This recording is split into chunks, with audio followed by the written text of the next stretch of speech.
This is going to be a quadruped thoracic flexion pushback. All of that to say, a way for us to try and train actually rounding through our thoracic spine, which will likely be a very important piece of your neuromuscular education going forward if you lack that structure, that range of motion, that ability to do so as it is. As the name implies, quadruped, we are going to be on all fours to start.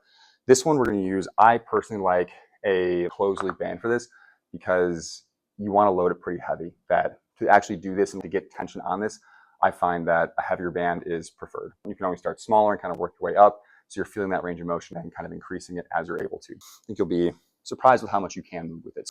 This one, arbitrarily purple. What you're probably going to do is have it sit through the base of the palms of your hands so you can trap that against the ground.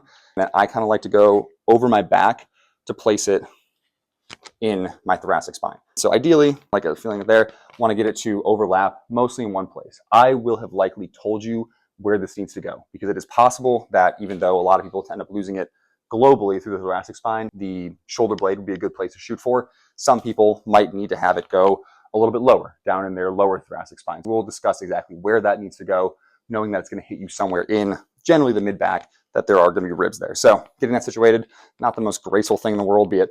Again, we're on all fours to start. Now the band is trapped between my hands and the ground. The band is pulling in my mid-back. If I were to let it and go slack, it's going to want to try and flatten me out through my thoracic spine. The resistance here is obviously to cue us into trying to round our back into it. What I'm trying to think is actually rounding, curving my spine, almost like pushing against where the band is pulling down on to go up against the ceiling. What that would look like is as I'm sitting in this position here, I'm trying to push my back up toward the ceiling and round it out. It's going to be a relatively slight range of motion, that it shouldn't look super aggressive where, as like a demonstration, not like jumping up through the plate with this, that you're letting it pull you down to extension and you're pushing up against that band. This is almost like the cat position from cat-cow. We're just trying to really focus on going through the thoracic spine. Additionally, because of the lungs and where they sit in the thoracic spine, obviously the ribs that I mentioned before, breathing can be a huge part of this. As we're doing this movement, if you're able to think about it, as you are actually pushing up in your mid-back against this band and trying to focus again where that band is, try if you can to take a really big deep breath in, aiming that breath where you are feeling the band pull. That I'm not breathing up into my shoulders, I'm not breathing too far down, but I'm trying to really expand back into that as much as we're able to, because your ribs need to be able to move as you breathe.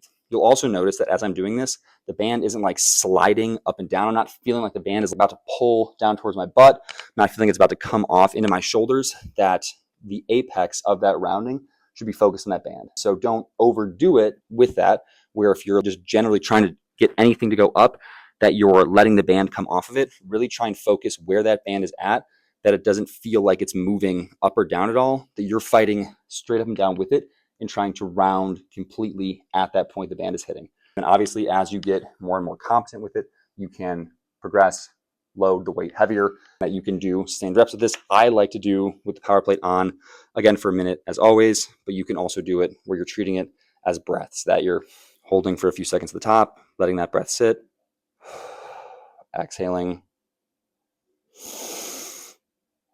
pushing back into that, and exhaling.